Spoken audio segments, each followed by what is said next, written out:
तो माता पिता बहुत खुश भय, कहने लगे, बोले अब हमारे बेटा बेटी पढ़ लिख गए, ज्ञानवान हो गए। अब बड़े आनंद और खुशियों के साथ भूरा भगत और पूतिमा दाई अपने बेटा बेटियों के साथ समय बिता रहे हैं। अब जो भीमाल पेन का जो मामा है, कहाँ रहता था? गुरुलागढ़ में। मामा किसको बोलते हैं हम? हमारी माँ का जो भाई होता है उसको मामा ही बोलते हो ना, कि नहीं बोलते? तो भीमाल पेन का जो मामा कोतिमा दाई का जो भाई है वो गुरुलागढ़ का राजा था, लोहंडी राजा। तो लोहंडी राजा को हम वो भीमाल पेन मामा बोलता था। और आज भी हमारी संस्कृति में हमारी माँ का जो भाई होता है उसको मामा बोलते हैं। अच्छा ये बताइए कि मामा की लड़की के साथ आप लोग विवाह करते हो कि नहीं करते? मामा की लड़की क्या लगती है? बहन लगती है क्या? नहीं लगती ना। गोंडी संस्कृति में बहन नहीं लगती। मामा बुआ के जो बेटा बेटी हैं वो विवाह करते हैं कि नहीं करते? तो बताइए हमारी गोंडी संस्कृति अलग है कि नहीं? और जो ब्राह्मणी धर्म को मानता है उसमें भाई बहन लगते हैं ना। अच्छा ससुर को क्या बोलते हैं आप? बहू या ससुर जी को क्या बोल रही हैं आज? क्या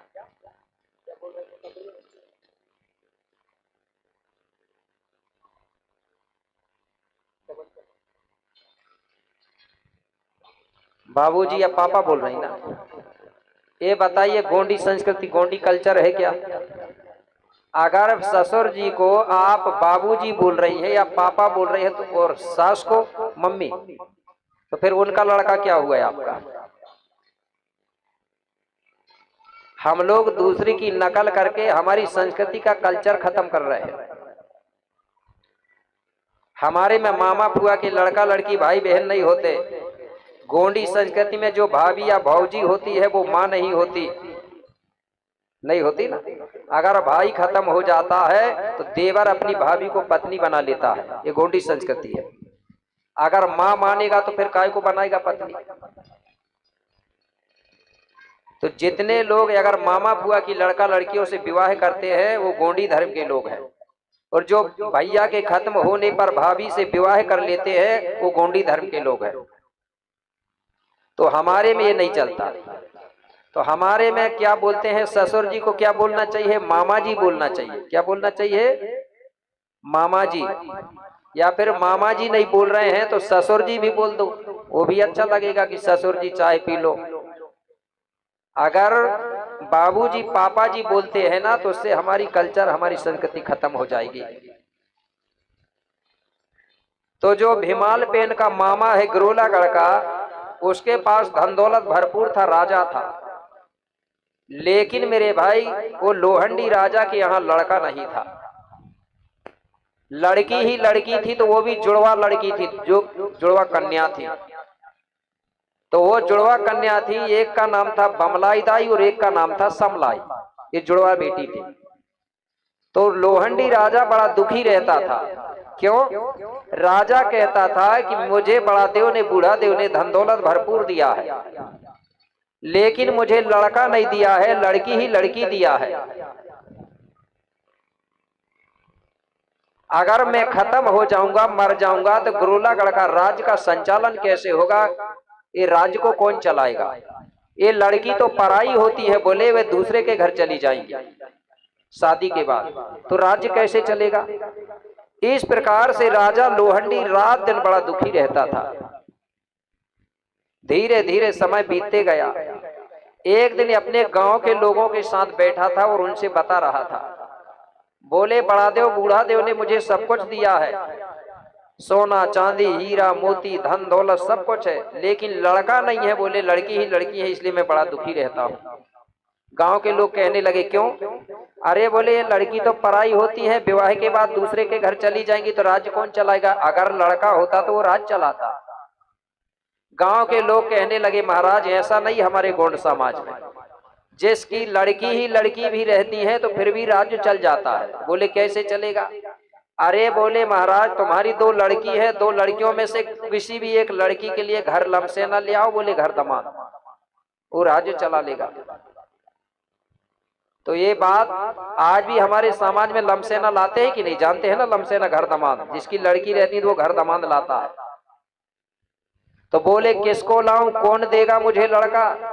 बोले महाराज कहीं भटकने की जरूरत नहीं और किसी को दूसरे को लाने की जरूरत नहीं।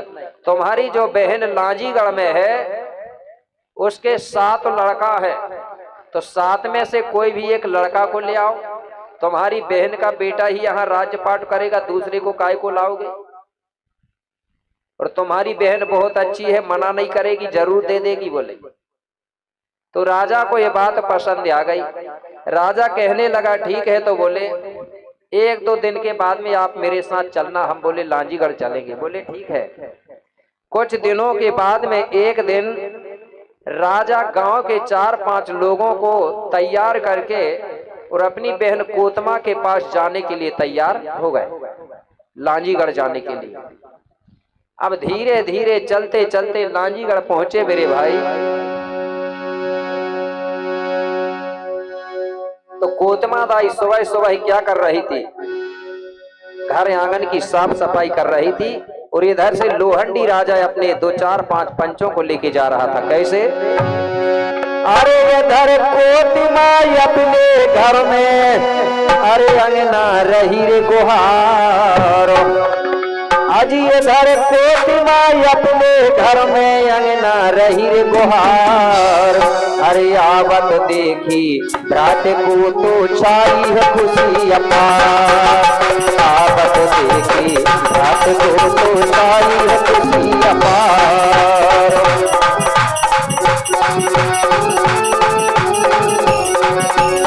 इधर कोतिमा अपने घर में, अंगना रही रे गुहार।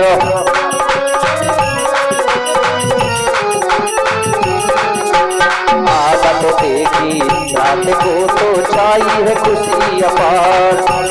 आवत देखी रात को तो छाई है खुशी अपार। ओ भैया छाई है खुशी अपार।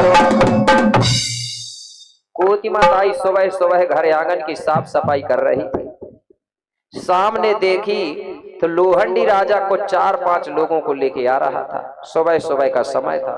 कोतिमा दाई देख करके बड़ी खुश भई, प्रसन्न भई, तुरंत दौड़ करके घर के अंदर गई और लोटा में पानी लेके आई और अपने भैया राजा को भी पानी दिया और साथ में आए हुए सब लोगों को भी पानी दी। इस प्रकार से सबके पांव धुलाई, पैर धुलाई।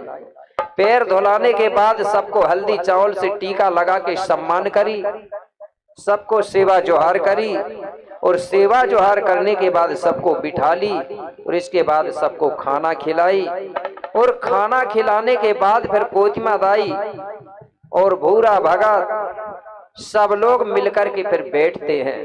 तो कोतिमा दाई पूछने लगी, बोले भैया, बोले गिरोलागढ़ का राजपाट कैसा चल रहा है? बोले क्या हाल चाल है? बोले समाचार क्या है, सुनाइए। राजा कहने लगा, बोले बहन कोतमा, राजपाट तो बहुत अच्छा चल रहा है, प्रकृति की कृपा से मेरे पास धन दौलत भरपूर है, सब कुछ है, लेकिन बोले फिर भी मैं बड़ा दुखी हूँ बहन, इसलिए मैं आपके पास आया हूँ। बोले क्यों दुखी हो भैया? बोले धन दौलत है बहन, लेकिन मेरे पास लड़का नहीं है, इसलिए मैं बड़ा दुखी हूँ। लड़की ही लड़की है, इसलिए मैं आपके पास आया हूँ। तो कोतिमा दाई कहने लगी, तो बोले बताओ भैया, बोले मैं तुम्हारी क्या सहयोग कर सकती हूँ? तो राजा कहने लगा, बहन आपके जो 7 लड़का है, बोले 7 लड़कों में से कोई भी एक लड़का आप मुझे दे दो, मैं अपनी बड़ी बेटी बमलाई के लिए घर दामाद रखना चाहता हूँ, लमसेना ले जाना चाहता हूँ। कोतिमा दाई बड़ी खुश भई, कहने लगी भैया ये तो मैं बहुत दिनों से सोच रही थी, लेकिन आपको कह नहीं पा रही थी, बोल नहीं पा रही थी। अगर मैं बोलूं और भैया ने मना कर दिया तो इसलिए मैं संकोच में कुछ बोल नहीं पा रही थी, लेकिन चलो आज खुद ही आप मांगने आ गए, मैं तैयार हूँ। आप बताइए 7 में से कौन सा लड़का ले जाना चाहते हो? आप जो भी लड़का मांगोगे मैं उसी को देने के लिए तैयार हूँ।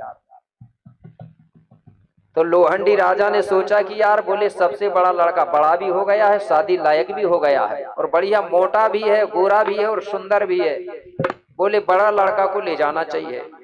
तो राजा कहने लगा, बोले बहन एक काम करो, सबसे बड़ा लड़का दे दो, क्योंकि वो विवाह के लायक भी हो गया है। तो बोले बड़ा लड़का दे दो। कोतिमा दाई कहने लगी ठीक है भैया, आपको बड़ा लड़का चाहिए तो मैं बड़ा ही लड़का आपको देती हूँ।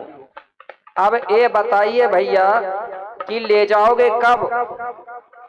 राजा कहने लगा बहन आज ही ले जा लाता तो अच्छा रहता, क्योंकि 1-2 साल घर में रखूंगा, 1-2 साल के बाद में विवाह कर दूंगा। तो जब हम लमसे ना लाते थे पहले तो 1-2 साल के बाद में विवाह करते थे कि लाकर तुरंत करते थे। 1-2 साल लमसे ना लाते हैं तो रखना चाहिए उसको 1 साल के बाद ही या 2 साल के बाद करना चाहिए। क्यों? पहले के हमारे लोग बड़े ज्ञानी होते थे, वो 1-2 साल देखते थे कि काम कैसा करता है, आचार विचार कैसे है, दारू गांजा तो नहीं पीता, ये सारी चीज देखते थे। अगर कहीं वो गड़बड़ हो जाता था तो उसको भगा देते थे, दूसरा लाते थे। और आपने अगर तुरंत ला के विवाह किए ना तो फिर गड़बड़ हो जाता है, इसलिए 1 या 2 साल देखते थे रख के तब विवाह करते थे। तो राजा कहने लगा 1-2 साल के बाद में बोले हम बोले विवाह कर देंगे। तो बोले ठीक है भैया मैं तैयार हूं। अब कोतिमा दाई कहने लगी एक काम करो, गांव के लोगों को तो और बता दूं, क्योंकि हम लोग तो तैयार है लेकिन गांव में रहते हैं तो गांव के लोगों को भी बताना जरूरी है। बोले ठीक है। तो कोतिमा दाई ने तुरंत गांव के लोगों को बुलवाई, सब गांव के लोग बैठे, अब चर्चा होती है। तो गांव के लोग पूछने लगे बहन सुनाओ, बोले क्यों बुलाए हो? बोले तो कोतिमा दाई कहने लगी भैया हमारे ये बड़े भैया है, बोले गिरुलागढ़ के राजा, वो हमारा जो लड़का बड़ा लड़का है भीमाल पेन को ले जाने आए हैं, वो अपने घर दामाद रखना चाहते हैं, इसलिए बोले हमने आपको बुलाए हैं बताने के लिए। तो गांव के लोग कहने लगे बोले लड़का वाले तुम तैयार हो, लड़की वाले तैयार है, तो हम लोग भी तैयार हैं। मतलब गांव के लोगों ने प्रस्ताव पास कर दिया, मतलब बात पक्की हो गई। अब कहने लगे भीमाल पेन को तो बुलाओ, बोले वो भीमाल पेन जा रहा है कि नहीं जा रहा है? अब हम लोगों ने तो चर्चा कर लिया। तुरंत भीमाल पेन को बुलाया गया। भीमाल पेन से भूरा भगत और कोतिमा दाई कहने लगे बेटा भीमाल, ये तुम्हारे मामा जी तुम्हें लेने के लिए आए हैं। बोले क्यों? बोले उनकी जो बड़ी बेटी है ना बमलाई, उसके लिए बोले घर दामाद बनाना चाहते हैं, घर लमसे न रखना चाहते हैं, तो तुम चले जाओ बोले अपने मामा जी के साथ। भीमाल पेन को तुरंत याद आ गई गुरु के आगे जो संकल्प किया था। मन ही मन में सोचने लगा कि मैंने तो गुरु जी के आगे संकल्प कर लिया हूं कि आजीवन कुंवारा रहूंगा, विवाह नहीं करवाऊंगा, और इधर मेरे माता पिता विवाह के लिए भेज रहे हैं। अगर मैं माता पिता की आज्ञा का पालन नहीं करूंगा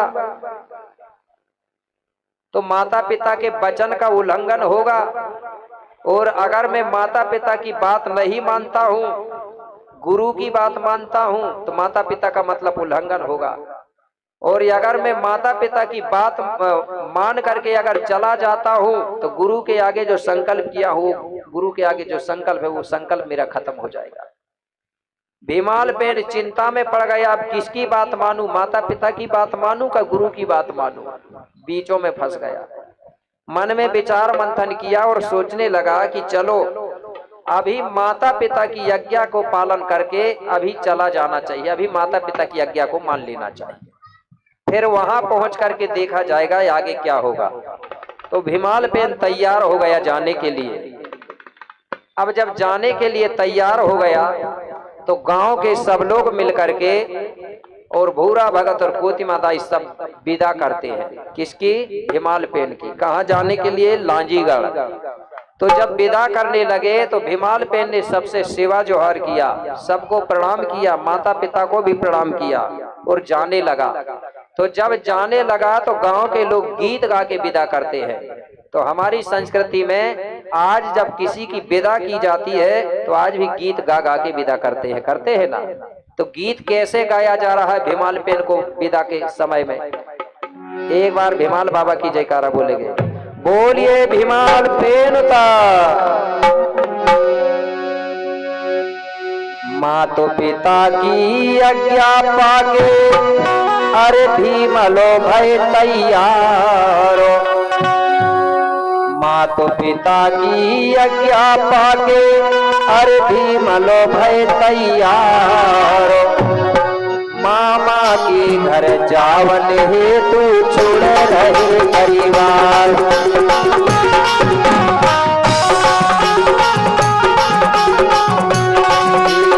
मामा के घर जावन हेतु छुड़ रहे परिवार।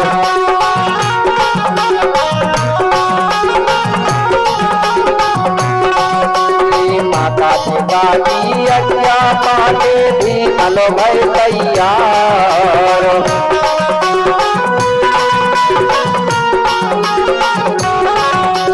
माता पिता की आज्ञा पाके भीमलो भय तैयार।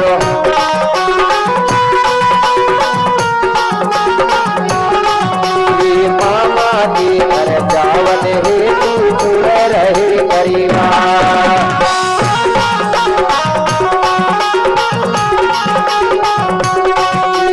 मामा के घर जावन हेतु छुड़ रहे परिवार।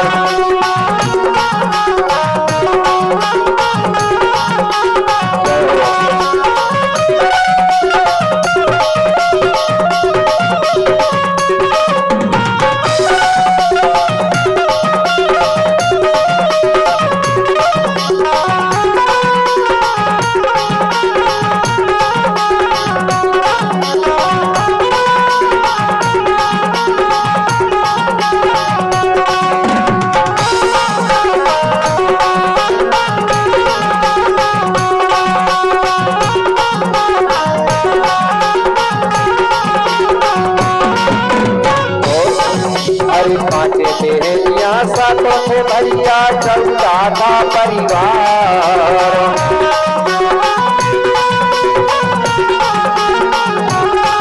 अरे पांच बहनियां सातों से भैया 14 था परिवार।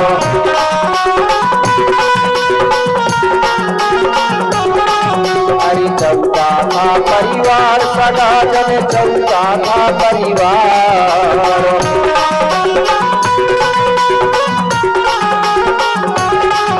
अरे पांच बहनियां सातों से भैया 14 था परिवार।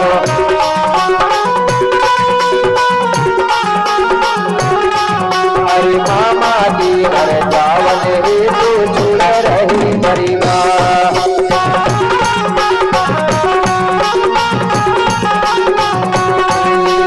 मामा की घर जावन हेतु छुड़ रहे परिवार।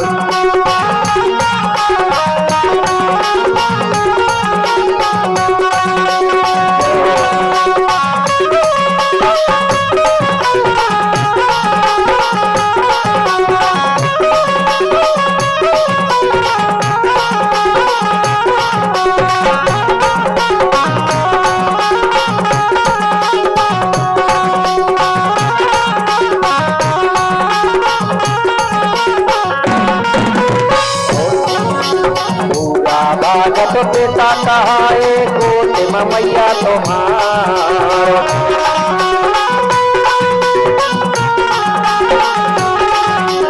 पूरा भागत पिता कहाए कोटिम मैया तुम्हार।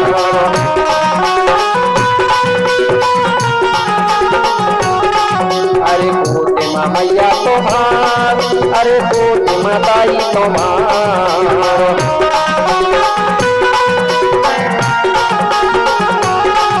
अरे मामा के घर जावन हेतु छुड़ रहे परिवार।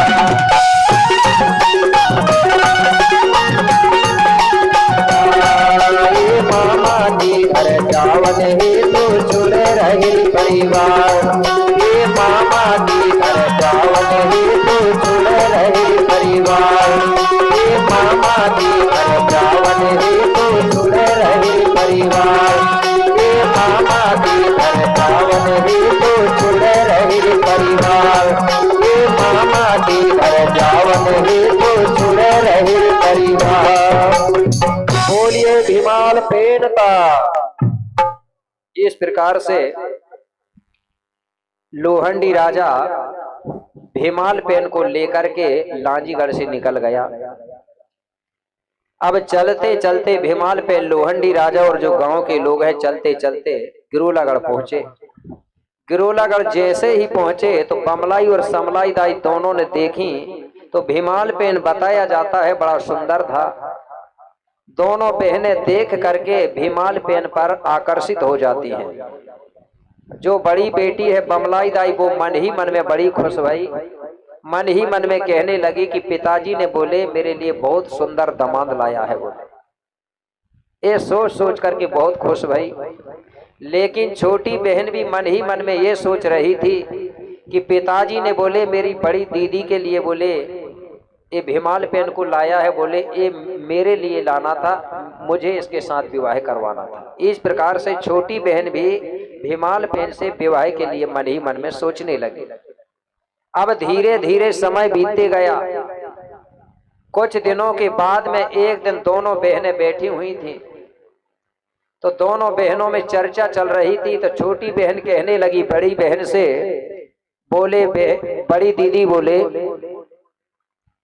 एक काम करना, बोले तुम पिताजी से बोल देना कि मैं भीमाल पेन से विवाह नहीं करवाऊंगी करके। बोले क्यों? बोले तुम मना कर दोगी बोले तो पिताजी बोले भीमाल पेन का विवाह मेरे साथ कर देंगे बोले, इसलिए तुम मना कर देना। बड़ी बहन कहने लगी जब पिताजी ने मेरे लिए लाया है तो मेरे साथ होगा विवाह बोले, आज के बाद से बोले तुम 2 बार मत बोलना बोले, नहीं तो बोले झगड़ा हो जाएगा, लड़ाई हो जाएगी बोले। मेरे भाई छोटी बहन को बड़ी बहन ने डांट दिया। अब धीरे धीरे समय बीतते गया। कुछ दिनों के बाद में दोनों बहनों के बीच में झगड़ा हो गया भीमाल पेन से विवाह करवाने के लिए। दोनों बहनें एक दूसरे से नहीं बोलती थी। क्यों? कि छोटी बहन कहती थी कि भीमाल से मैं विवाह करवाऊंगी और बड़ी बहन कहती थी मैं करवाऊंगी।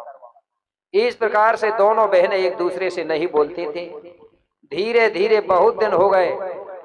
गांव के लोगों को ये बात पता चल गया कि बोले राजा ने बोले जो भीमाल पेन को लाया है वो बड़ी बेटी के लिए लाया है, लेकिन दोनों बहनें बोले आपस में झगड़ा कर रही हैं विवाह के लिए बोले भीमाल पेन से। इसलिए एक काम करो राजा को बता दो, नहीं तो धोखा हो जाएगा कि नहीं तो राजा ने लाया है बड़ी बेटी के लिए और पता चला कि छोटी बेटी के साथ घर से कहीं ना भाग जाए। इसलिए राजा को ये खबर दो जिससे कि राजा जल्दी से विवाह कर देगा।